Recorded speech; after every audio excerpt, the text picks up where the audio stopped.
crazy weather patterns going on right now. I don't know where you would actually like to start.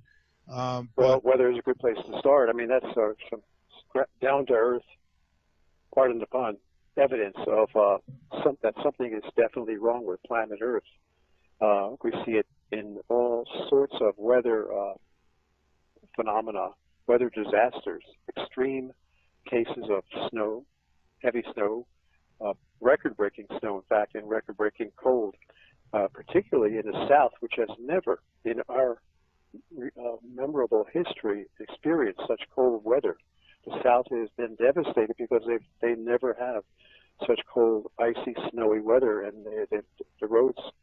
The proof is that they don't have the salt trucks, they don't have the equipment to deal with this as the northern states do, and that's why the South has been particularly devastated. So there's evidence right there of historic, epic snow, cold, ice, etc. That has never occurred before. It's happening closer and closer to the equator. So Earth is in trouble. We look at floods. We've seen entire nations. I know it's easy to forget some of these disasters because they're not really highly publicized in the mass media. But if you look back, you'll recall that the entire nation of Pakistan was flooded out a few years ago. Virtually the entire nation was flooded out. And the entire nation of Australia, the continent, much of that was flooded out just a few years ago. We had floods all over the United States, and I know that people who live in those regions will never forget them. The epic floods in Texas, when Texas was basically floating away. Washington State, Louisville, Kentucky got flooded out very badly several times. Nashville, Grand Ole Opry was damaged heavily. Floods in every portion of the United States, really. Oh yeah. Storms, hurricanes that are huge, massive, large area hurricanes like Irene and Sandy. Typically, hurricanes cover a small area. Look at the Philippines. Like a bullet. Look at the Philippines. What was that? 233 mile an hour winds. Yeah, I mean over 200 miles an hour. I mean that has never been recorded before. So the weather itself is proving that something is wrong with planet Earth because this has never happened before. We could go on and on. We could talk about, as you say, the winds, the drought, record droughts. I mean, I remember, and I followed the Weather Channel quite a bit, homes were so dry that the ground was cracking and the foundations of the houses were being destroyed because the ground was getting so dry, cracking and separating. Yeah. Excuse me. Mm-hmm. And here we've got, we're about to get hit with an ice storm here in Columbia, South Carolina. So they're putting warnings out about power outages, and so preparing for that. Right, and this is one reason. We're seeing the reality of it hit home. We're feeling the pain of it. People in the South are going to have to deal with power outages. People up in where I live in New Jersey may very well have power outages due to the ice buildup on the trees and on the power lines. And then the winds, too. So when you have ice buildup and you have winds, that's when power lines come down.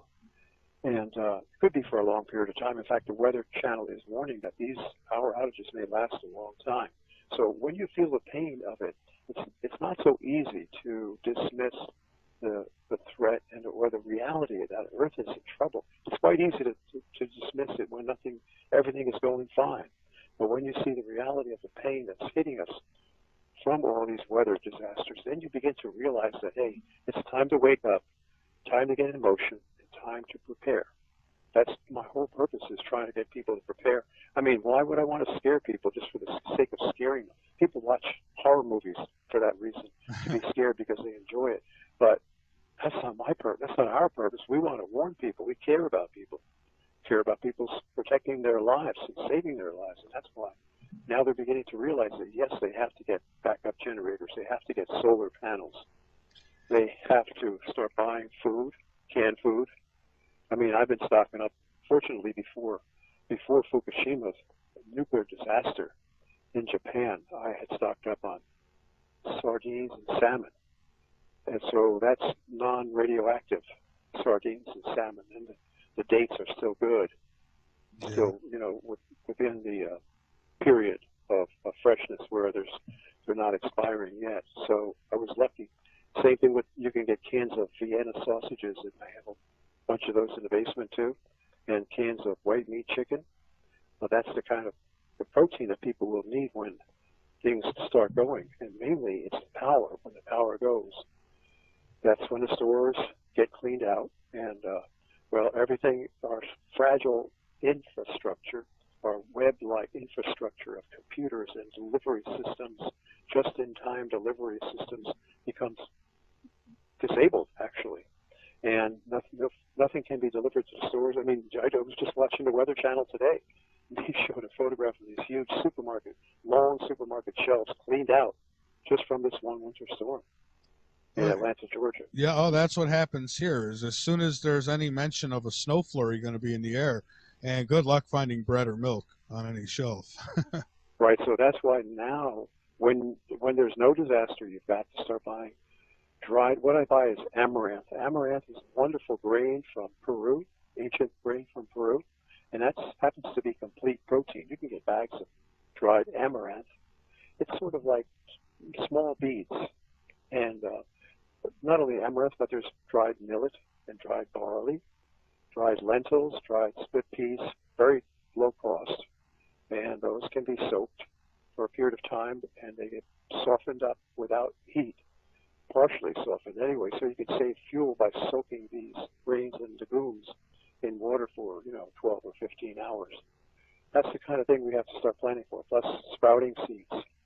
I sprout seeds in a big jar. It's very easy to do. And the sprouts contain all the enzymes that the body needs to break down the foods and to digest them. Our bodies are depleted of enzymes because of our modern day false food that we're eating. So that's why our bodies cannot assimilate the carbohydrates and proteins and fats that we need to in order to keep the body strong and active. So these are all the things we have to start doing. Yeah, there's so many chemicals that are added to the food. It's ridiculous. I was just talking about this last night with Autumn, and I was telling her, it's like, if you're going to a regular grocery store, practically everything you're getting has got chemicals, preservatives, and all this, processed crap. And, and then we wonder why there's such an epidemic with cancers and different diseases. It's all this poison that's being put in the food. So I would suggest people to, get as pure as they can of whatever they're going to store, for sure. I mean, naturally, if you're starving, you're not going to complain that if you have a can of Chef Boyardee. But right. So, but you're right. You go for the basic foods that I've been mentioning, because they have not been tampered with. Grains, dried legumes, and Vienna sausages. I mean, it doesn't come from the best, meat sources, and canned chicken may not be from the best chicken better farms. Than nothing. At least it's protein that'll keep you going. But you also supplement that with good vegetable protein also that is pure, because it's the basic grains and legumes that haven't been damaged by man's processing. Wouldn't be a bad idea for people to store seeds as well while they're still natural before Monsanto has all his, everything flipped over. That's right. You can go to the internet and look for heirloom seeds. Look for that word heirloom, Heirloom seeds.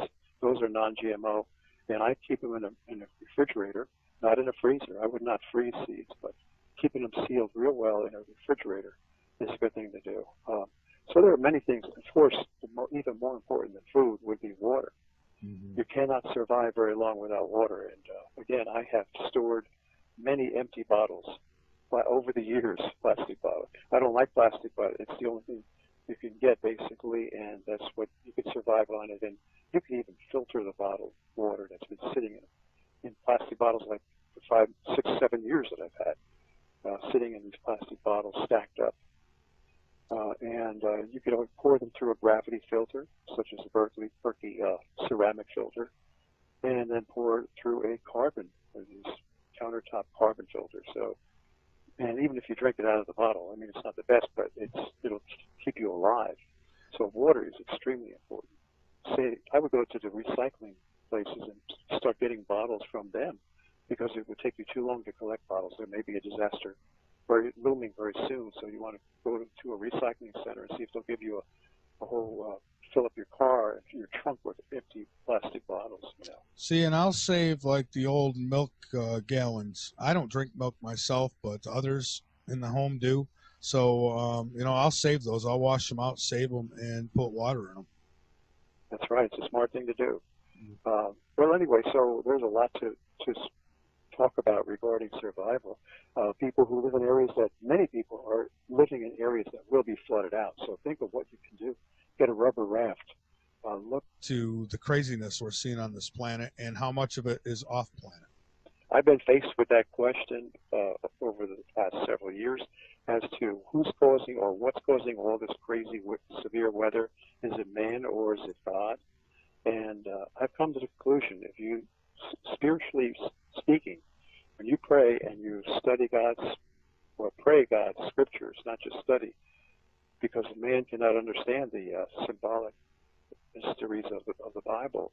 But when you study, you realize that Satan is a real being, and the New World Order absolutely believes that Satan is their God. I mean, this is what they've stated in their books, that the Freemasons, the Illuminati, or the people who rule the world, that they get their power from Satan, who is the temporary ruler of this world. So if they believe that he exists, and the Bible tells us, and Jesus tells us that he does indeed exist, then you can realize that there's a battle going on between God and between Satan. And the men who manage and control the HAARP experiments, instrumentation and weaponry, scalar devices, all those kind of high technology weapons and equipment, those men are tempting, I believe, tend to trigger some of these natural disasters that are already to occur. And the way I analogize it is I often say that these disasters, well, Planet X is like Batman, and man's HAARP disasters are like Robin. So, yeah, man is a minimal, weak trigger for some of the natural disasters that are already developing. Satan wants to take Robin, that Satan wants to take the credit for what Batman is really doing. Yeah. What Planet X is doing to this Earth. And I just wanted to say that, and with some of the higher uppers, when you get up to that top level of control, I mean, these people literally believe that they're going to become God by controlling the people, the weather, everything. Yeah. Transhumanism, right? Yeah. That there's a lot of talk about their transhumanist agenda, where they expect to live forever. And of course, this is part of the duel between God and Satan. God tells us that through his sacrifice that we can live forever. And Satan has given us a counterfeit promise that we can live forever through transhumanism. So it's all part of the dual battle between God and Satan. And it's the same thing with these natural disasters. Why would the New World Order want to take credit for all these disasters by giving us reason to believe that it was HAARP that caused this earthquake or that earthquake? Because as long as we the people fear HAARP and the government and the New World Order and the Illuminati, we will remain subservient to them and obedient. But once we realize that it's God bringing in Planet X, then people will fear God and turn their allegiance to God. Satan fears that. Satan hates that. So Satan wants to deceive us with the belief, and we know he is a great deceiver, and his men who rule the world from the pinnacle of the pyramid of power want to trick the world into believing that they have all the power to create these disasters. In fact, I just realized there's a parallel in the book of Exodus. The book of Exodus from the Israelites represent the people who believed, who are true believers. And today, they were just a picture, the Israelites were just a portrait or a representation of the people that God has empowered with faith today. And those people that he has empowered with faith today are spiritual Israel, and they're all over the world. There's some in Nigeria, some in the United States.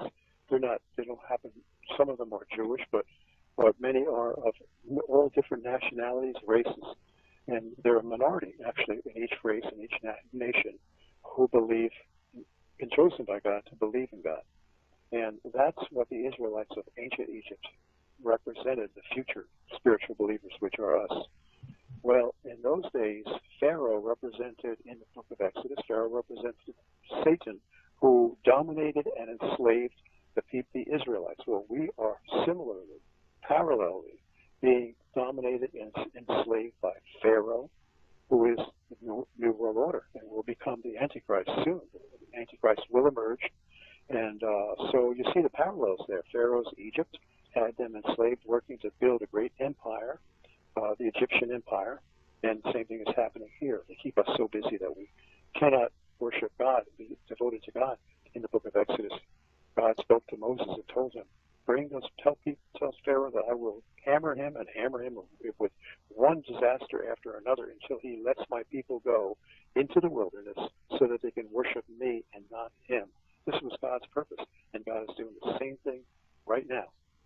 So Yeah. the book of Revelation is a ancient book of Exodus deja vu, all over again. And what I see like when it comes to these control freaks who are at the buttons and switches for us here, I see a bunch of guys who are really men and women, I should say, who are role playing. It's like they want to be that all powerful Antichrist, and it's like they're taking every step necessary to be that. And I'll say this, whether people believe that there's a Satan or not, or a devil or whatever you want to call him, one thing for myself I can't deny is that there has been real cases of demonic possession.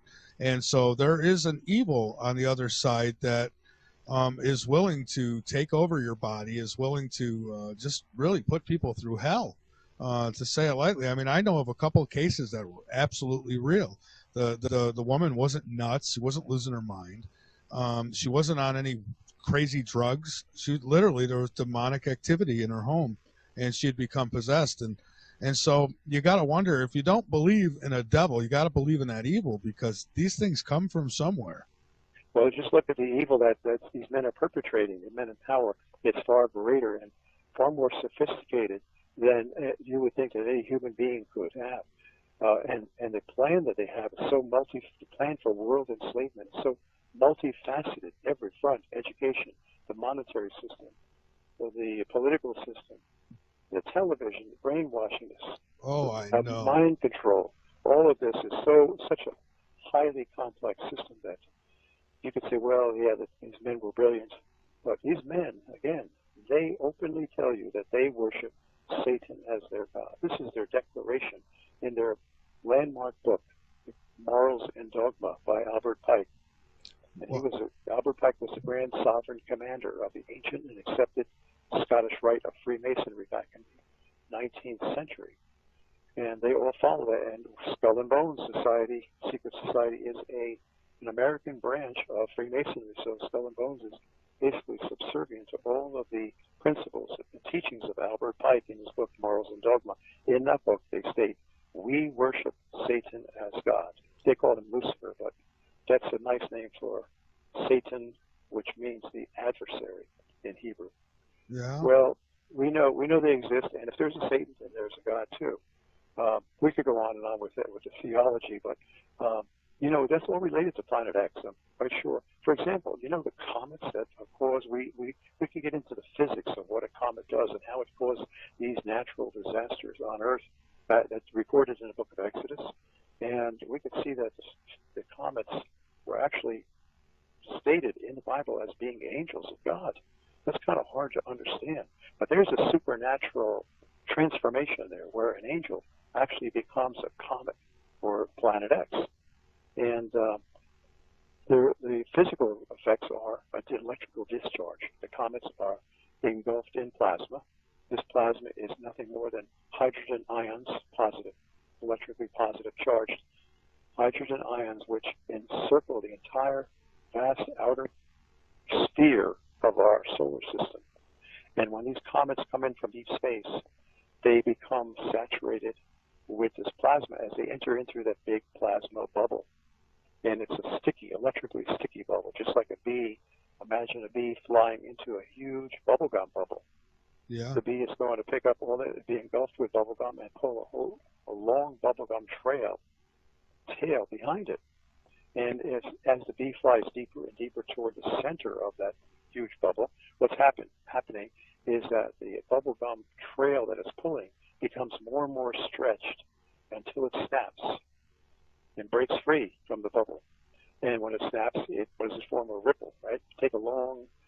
band and pull it real tight, and stretch it way out and release it, or if it breaks, it will sort of ripple very, very, rapidly in a fraction of a second.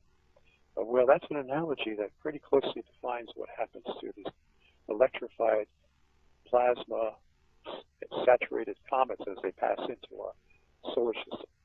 And they've been observed as these ripply, dragon-like, roller coaster-like red objects in the sky. Some of the accounts given by ancient historians, as I recall, are something like it looked like a red, fiery coil in the sky with a tail that was, spiraling like a coil.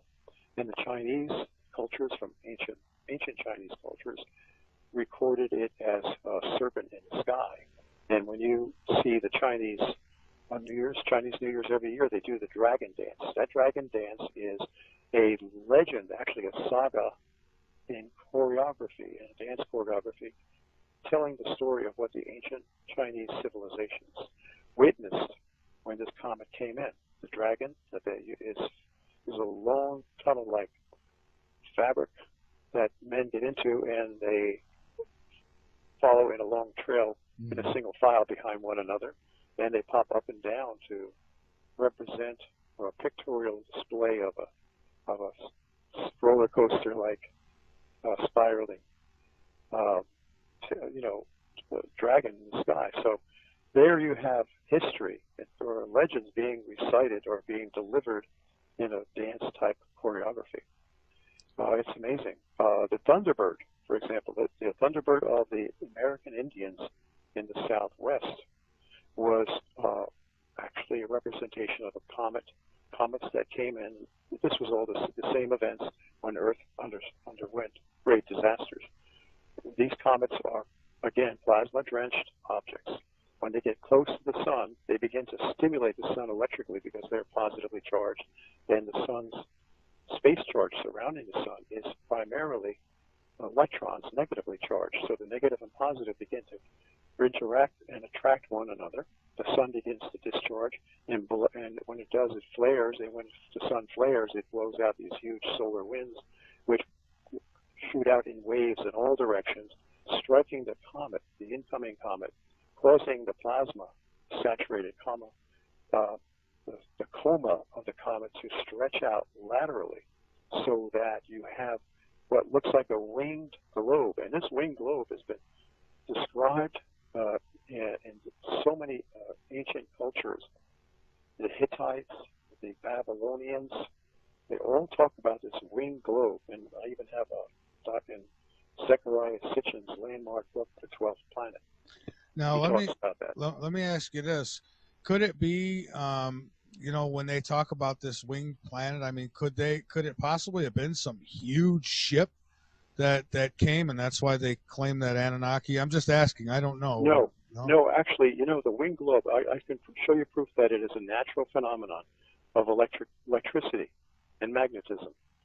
When you look at some of the pictures that have been taken from the Soho satellite, which sits out in space and photographs the sun constantly, you'll see some of these winged globes. It looks like flying saucers that are getting close to the sun. Well, there's that natural phenomenon where the solar winds blowing out, striking the plasma, cause the plasma, because you have an attraction and a attraction between negative and positive. And the electrons, of course, are also in the solar wind, so they would repel. They would attract, whereas some of the protons that are also being blown out would repel the protons from the comet. And the end effect, and James McCanny, I think, has attempted to show how this electrical interaction would cause wings to spread out from the comet. I haven't taken a look at it, but I can analyze it myself and see that how this would happen with the electrical interaction between opposite and like charges, actually, that are both being blown out by the sun, interacting with the comet. So the effect is, and it's been the ancients noticed it, coming over Earth when the comets were really huge. And we're seeing it now with these comets that are crashing or grazing the sun or going close to the sun or crashing into the sun. winged globe effect. But this winged globe was huge in ancient times because it scared those people, civilizations of the world were terrified. And great natural disasters were occurring when these comets, huge comets, came by. We today have never experienced such a flyby of massive comets. If we did, we would have had earthquakes all over the world at the same time, and we would have had electrical discharge. But the ancients did experience the peak of the catastrophe, of the celestial catastrophe, and that's why they worshipped. They literally worshipped this in fear, thinking that it was a god. And of course, God is bringing it in to make people fear. They have the Zechariah Sitchin, I could read from his book, but I'll just paraphrase from his book, The 12th Planet, where he says the ancient civilizations worshipped that symbol. They had that symbol all over their buildings. It was a winged globe, and it was a symbol on cylinder seals, inside temples, everywhere. The archaeologists have been doing digs. They found this winged globe, a great symbol of honor, fear, terror, and worship. And that's what we also take a look at. This is amazing how this symbol has carried over from ancient times even into today. But it's esoteric. It's mysterious. It's not really described. But look at the United States Air Force insignia symbol. That's a winged globe. Look at the Chrysler Corporation, Chrysler logo. That's a winged globe. Look at the Toyota logo on a car when you happen to see a Toyota in front of you. That's a winged globe. That's true. You see it in many cases. Well, anyway, that's what we're going to have to look forward to. What we're seeing now in the SOHO satellite, these little winged globes that people think are flying saucers or little spaceships, are really nothing more. It's a natural phenomenon of electricity and magnetism. And that's what happened in the past. That's why they saw the Thunderbird. Zechariah Sitchin has numerous drawings. One drawing from each of the civilizations that witnessed it. Now, the drawings all had something in common. They all looked like an eagle, sort of like an eagle flying straight toward you, if you can visualize that, coming right at you with the wings outstretched and the head appearing in the center as a circular object. And there were variations on it. Some of the civilizations drew their winged globe with feet coming down from it, the feet of the bird. That's the Thunderbird. And the reason the feet occur is because when the comet gets close enough to planet Earth is electrical ground or electrically neutral. Earth is a great source of electrons. We know, we've all heard the term Earth ground. And that's why they ground electrical systems deep into the ground, because the Earth is a copious source of electrons. Well, these protons are positive, the protons that saturate the incoming comet. And when the comet gets close enough, proximity is the main factor in causing an electrical discharge between two oppositely charged objects, proximity. So when they get close enough, that's when the discharging occurs. So now the winged globe is not only a winged globe, but a winged globe with a long vertical column discharging down to the Earth, causing destruction as it discharges like a welder's torch. And that then becomes a cross, right? Huge, red, glowing cross in the sky. And this is what Jesus prophesied, that you will see the sign of the Son of Man coming in the clouds with great power and glory. Now, what's the sign of the Son of Man? What's the sign of Jesus? Everybody knows really what it is. It's a cross. And he's telling us that we're going to see a cross in the sky coming with great power and glory. And it's funny. I was just looking before the show. Somebody had sent me pictures, and it showed a comet coming in.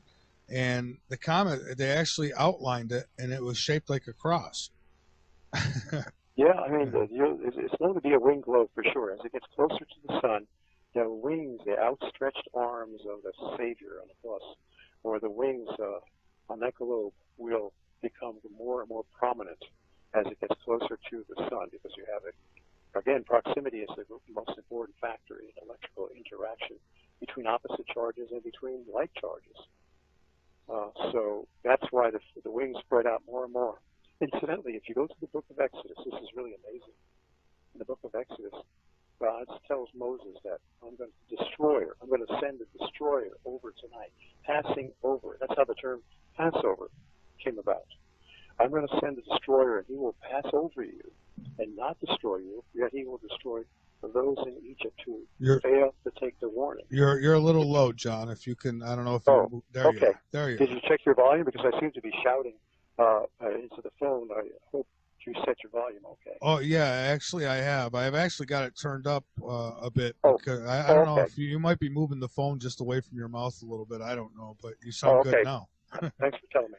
Thank you. They were told by God. God told Moses to tell your people to take the sacrificial lamb, which is a symbolic representation of the coming Jesus, the sacrifice for sin for all mankind.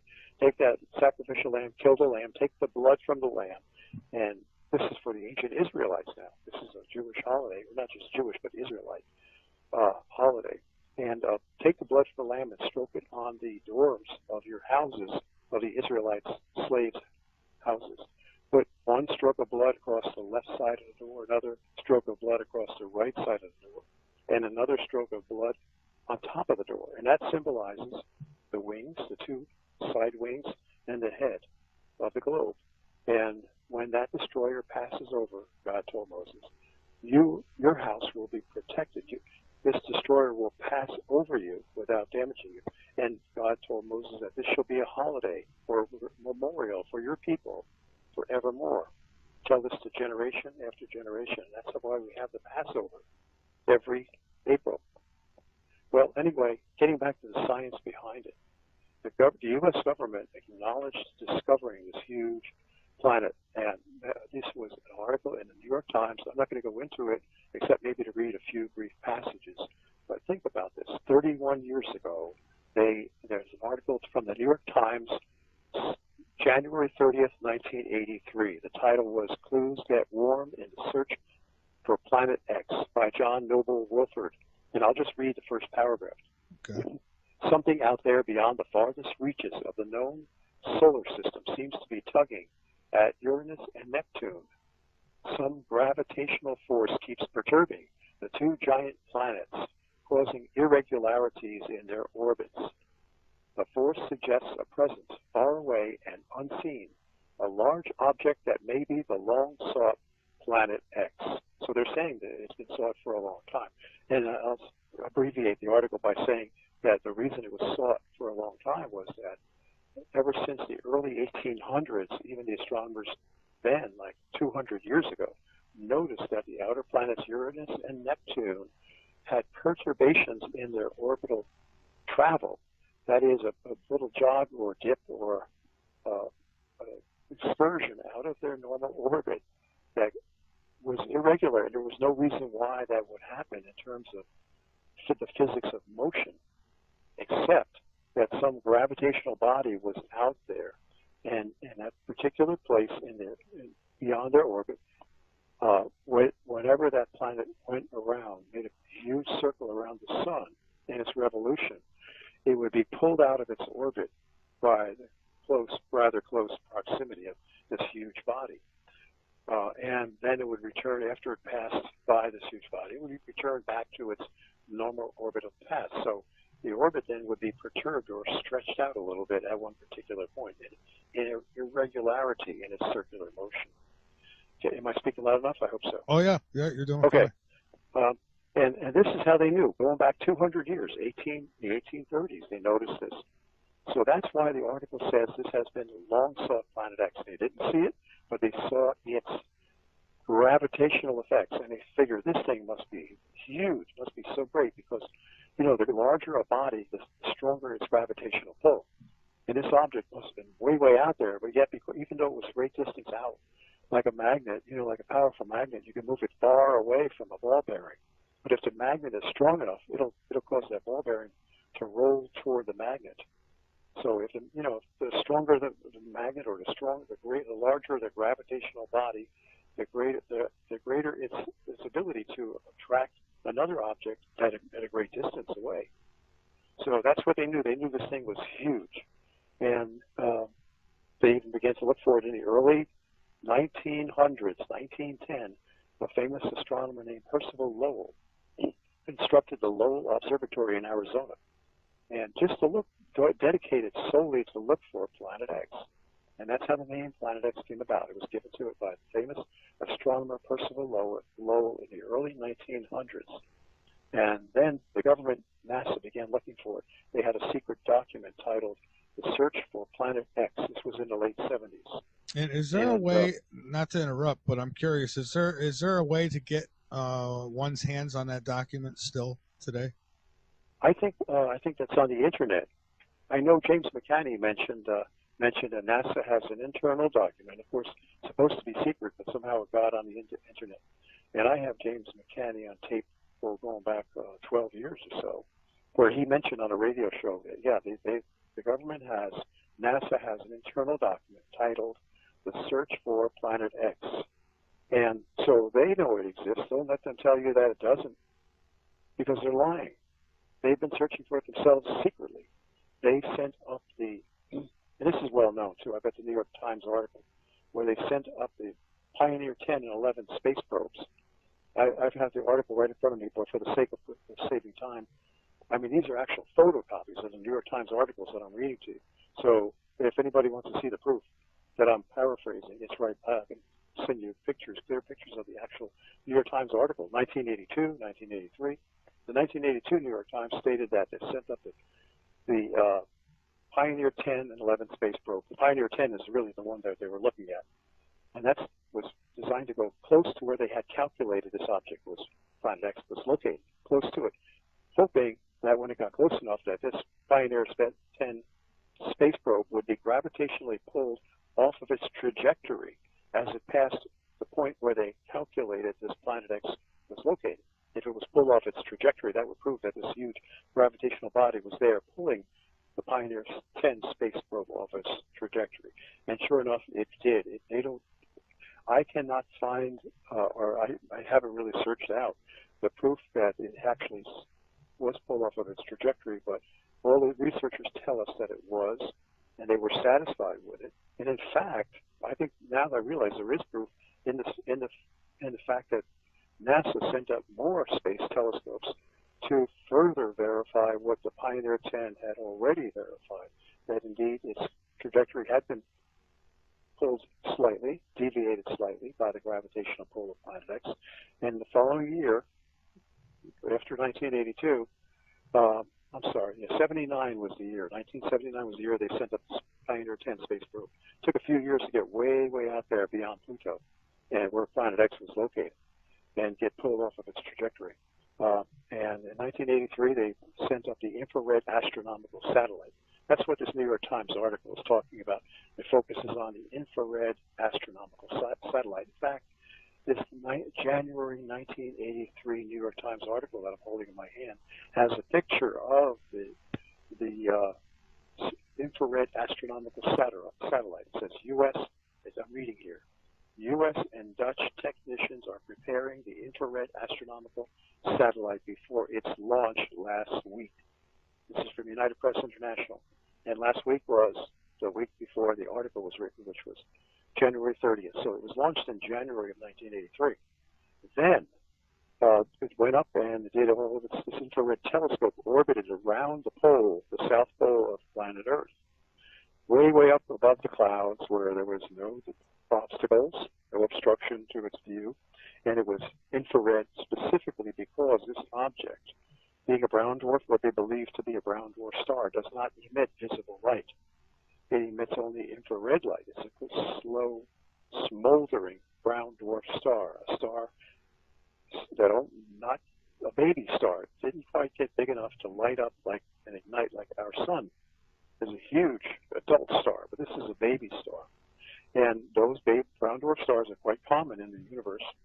This one, they emit only infrared light because they're not large enough to go into nuclear fusion and emit various wavelengths, the entire spectrum of light, just the infrared. So that's what the infrared astronomical satellite was designed to do. And indeed, that infrared satellite did spot, sight, and photograph Planet X. I've got the article in front of me. After the New York Times, the January 1983 New York Times article heralded the launch of the infrared astronomical satellite, 11 months later, 11 months after January 1983, in December, 1983, the Washington Post front page article heralded the discovery of Planet X, but then they didn't go with Planet X. They just said, "Wow, we found this huge body." And I'll read you the article, the actual article that I photocopied from the microfilm archives at my county library. Front page, Washington Post, December 30th, 1983. Article titled, "Possibly as Large as Jupiter, a Mystery Heavenly Body Discovered," by Thomas O'Toole, Washington Post staff writer. Quote, "A heavenly body, possibly as large as the giant planet Jupiter, and possibly so close to Earth that it would be part of this solar system, has been found in the direction of the constellation Orion by an orbiting telescope aboard the U.S. infrared astronomical satellite." Now here's where they're told by our wonderful domineering National Security Agency, which controls, the NSA controls all of the government agencies, even the CIA they control. Here's where they were told to sort of cover up some of the details because they didn't want to panic the people. They say, "So mysterious is this object that astronomers do not know if it is a planet, a giant comet, a nearby protostar," a protostar would be a star that's beginning to form, "that never got hot enough to become a star. They don't know whether it's a distant galaxy so young that it's still in the process of forming its first stars, or a galaxy so shrouded in dust that none of the light cast by its stars ever gets through." See, this is all a bunch of nonsense that they added in there to cover up the fact that if they know what it is, they dedicated the infrared astronomical satellite to finding Planet X, the brown dwarf, which they call the brown dwarf star, in January, and now they're lying about something that they publicly announced to the world in the New York Times 11 months earlier. And they must think we're really stupid. Yeah, and I have no doubt that they were looking for it, and I know about these articles that came out in the newspaper about them finding it. Now, has anybody confronted them with these articles and said, "Well, then what the hell is this?" If you don't know what we're talking about. If you ever did, they would never respond. That's guaranteed. But we're bringing truth out. I'm bringing it out. Mark Hazelwood brought it out in his book, Blindsided, about 13 years ago. Of course, Mark did not have the actual photocopies of the articles. He just had transcripts of them. But he said, yeah, they lied about it. And they try to say, "Oh, we don't know what this thing is." But actually, if the National Security Agency had really been on their toes and alert, they would have said, "Don't even report it at all. Do not mention this thing at all." Well, they got by them. At that time, they were not that quite alert to it, and the Washington Post put the information out. Why? Because NASA was really pleased. The scientists at NASA were thrilled. This was a great discovery, and they wanted to tell the world about it. Of course, they were just scientists trying to be honest, but they didn't know that there was a power elite controlling them and were lying to the people. Quick. So they had to obey their ruler, their non-scientific evil rulers. And we know the NSA is evil. We see what they're doing today. Oh, absolutely, absolutely. So, John, let's take a break. This is a good spot to stop for a minute, take a break, and we'll late night in the Midlands, no spaces. And if you're listening on the Dark Matter Radio Network, again, it's recorded for you, so don't call in. And John, well, we're back, and I am fascinated, and I haven't given it a whole lot of thought, but when you bring up this newspaper article, that it is very real. There was other ones too, wasn't there? Other articles that came out before they hushed everybody up? Yes, the subject was made taboo and forbidden by the National Security Agency back in 1983 after the New York Times heralded the discovery of this object. But a couple of articles did slip out, and then nothing was said afterward that I can find, perhaps in some other publications, but it's been essentially kept secret for 31 years. Now, there's proof right there. Just think about this. The largest object, and I'm going to tell you how of magnitude of this discovery is the greatest astronomical discovery in the history, the modern history of the world. And to show you how important and paramount this discovery is, I'll just read a little bit more of the landmark Washington Post front page article, December 30th, 1983, which I just began to read.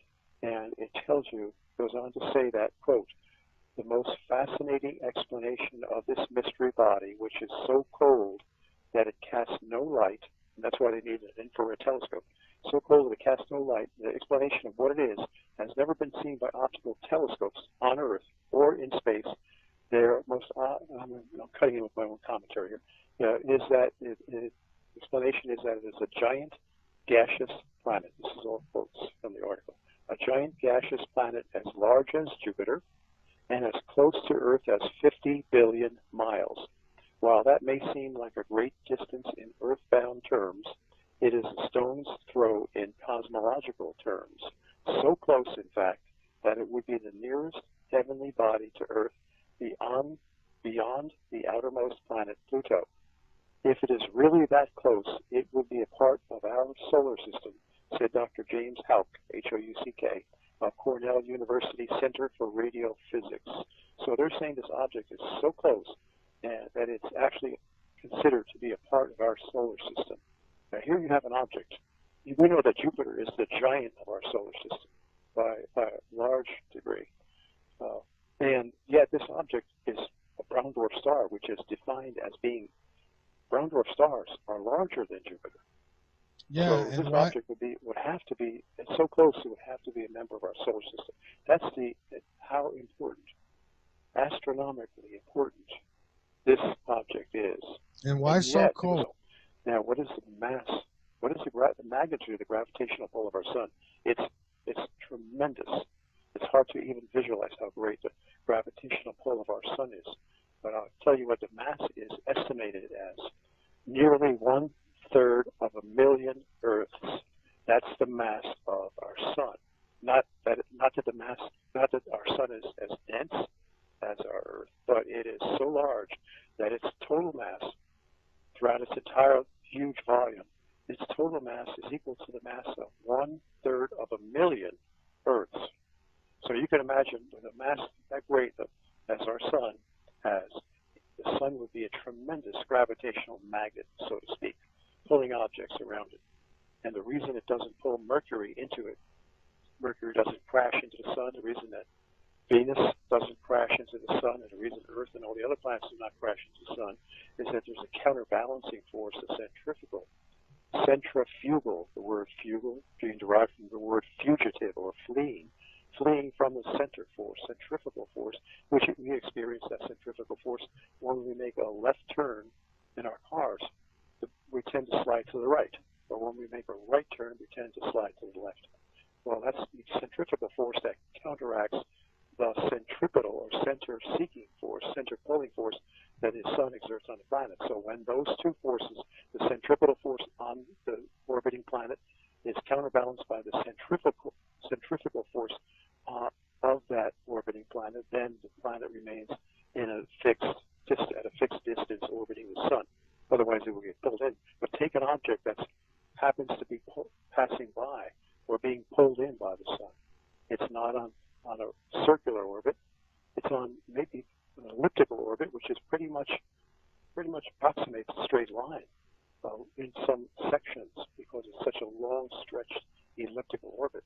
Now it cannot revolve around the sun. Therefore, it must come zooming in toward the sun, and that's where the great danger is.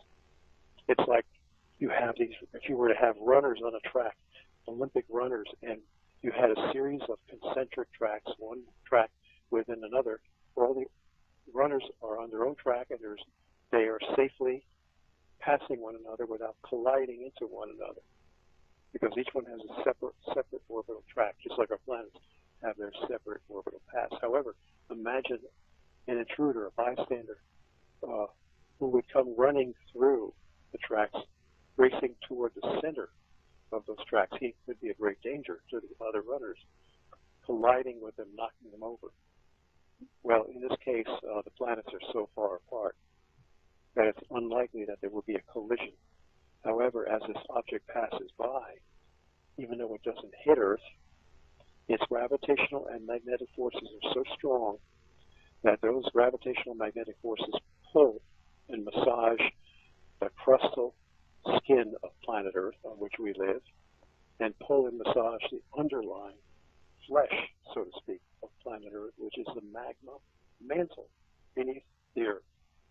And that's why the Earth becomes deformed and mountains have been formed. We can see the evidence quite clearly in mountain building that has occurred throughout the ages as a result of this passing object coming in. And I'm a little curious here. Like you had mentioned that Jupiter is really close to being a brown dwarf star. So if that's the case, I mean, what determines what a moon is and what's not? Because now Jupiter has how many moons orbiting around of it? I mean, could any of those actually be planets? Yes, that's possible. I mean, it is. I'm not much. I haven't studied that quite deeply enough. And even the scientists, astronomers, astrophysicists don't know if there's some form of life on Jupiter's moons, Ganymede, Io, Callisto, and Titan, is it, or Tycho? One of those moons could have life on it because they could be solid objects like Earth. They could be gaining heat energy and some form of minimal light energy from Jupiter, which would be their sun. And it's possible. I don't know for sure, but it's an interesting consideration. Anytime you have a brown dwarf star, or better yet, an adult star with planets orbiting around it, there's a possibility of life on those planets. Yeah, I mean, because they lie to us about so much, and that's why when people say, "Oh no, there's definitely not life here or there," I say, well, if we're going to agree that we've been lied to, we have to also agree that we could have been lied to about everything. So who's to say that there's not planets orbiting Jupiter or something like that? And I mean, how would we know? We're not up there. Right. Well, there are planets orbiting Jupiter, and I think they're pretty curious to know if there's life. They look for water. That's the main indication of life.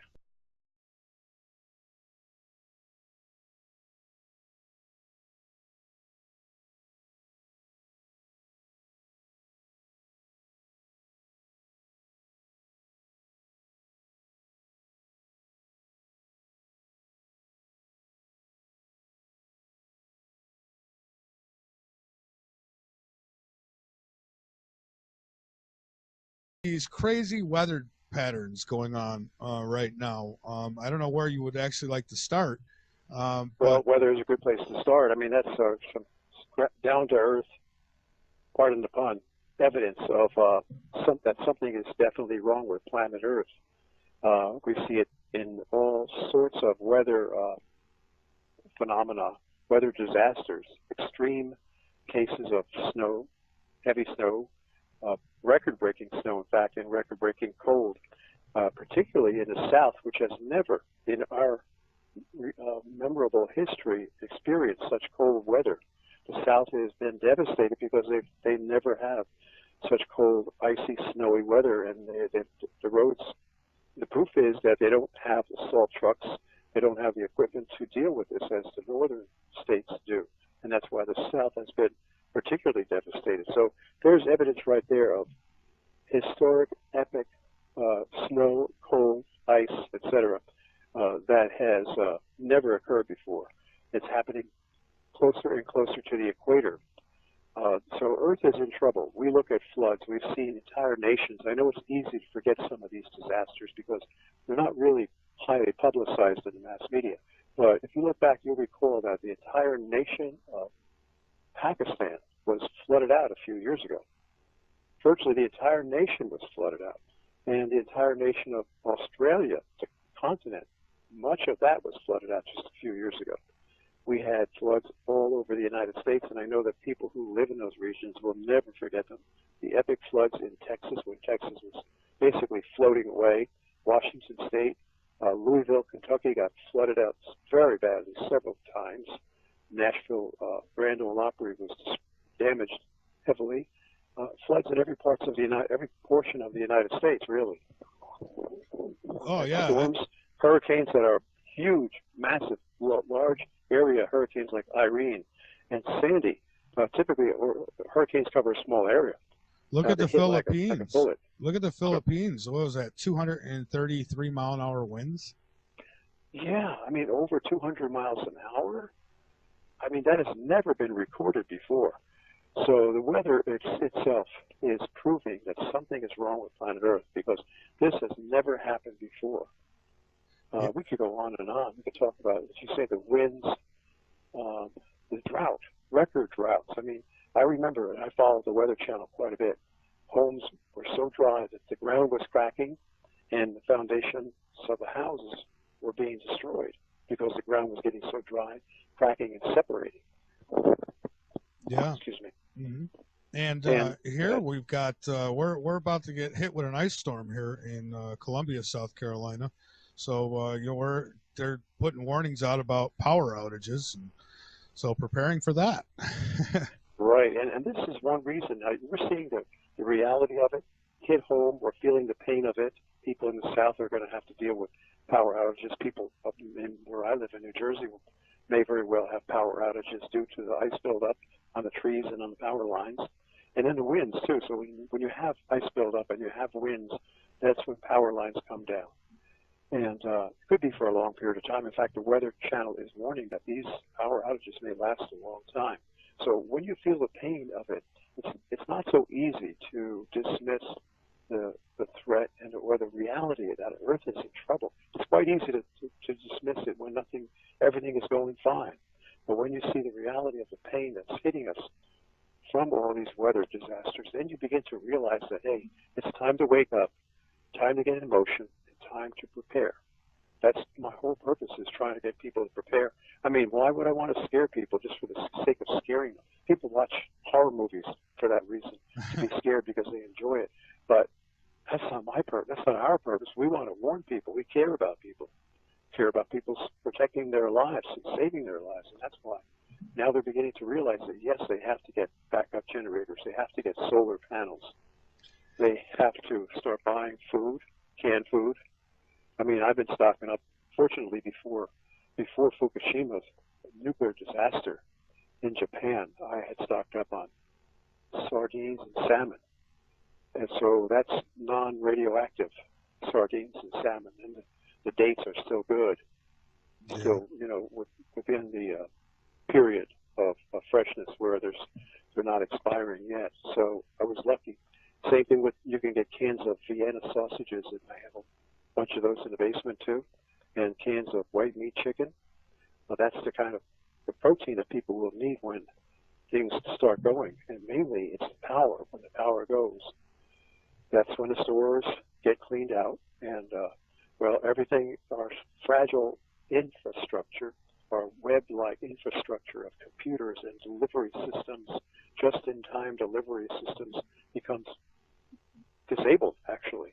And nothing can be delivered to the stores. I mean, I was just watching the Weather Channel today. They showed a photograph of these huge long supermarket shelves cleaned out just from this one winter storm in Atlanta, Georgia. Yeah, that's what happens here, is as soon as there's any mention of a snow flurry going to be in the air, and good luck finding bread or milk on any shelf. Right, so that's why now, when there's no disaster, you've got to start buying dried. What I buy is amaranth. Amaranth is a wonderful grain from Peru, ancient grain from Peru, and that happens to be complete protein. You can get bags of dried amaranth. It's sort of like small beads, and not only amaranth, but there's dried millet and dried barley, dried lentils, dried split peas, very low cost, and those can be soaked for a period of time, and they get softened up without heat, partially softened anyway, so you can save fuel by soaking these grains and legumes in water for 12 or 15 hours. That's the kind of thing we have to start planning for. Plus sprouting seeds. I sprout seeds in a big jar. It's very easy to do.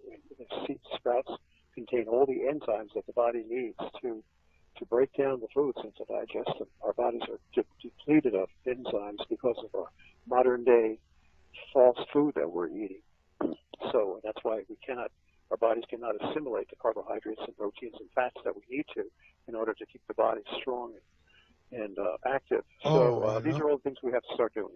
Yeah, there's so many chemicals that are added to the food. It's ridiculous. I was just talking about this last night with Autumn, and I was telling her, it's like, if you're going to a regular grocery store, practically everything you're getting has got chemicals, preservatives, and all this, processed crap. And, and then we wonder why there's such an epidemic with cancers and different diseases. It's all this poison that's being put in the food. So I would suggest people to, get as pure as they can of whatever they're going to store, for sure. I mean, naturally, if you're starving, you're not going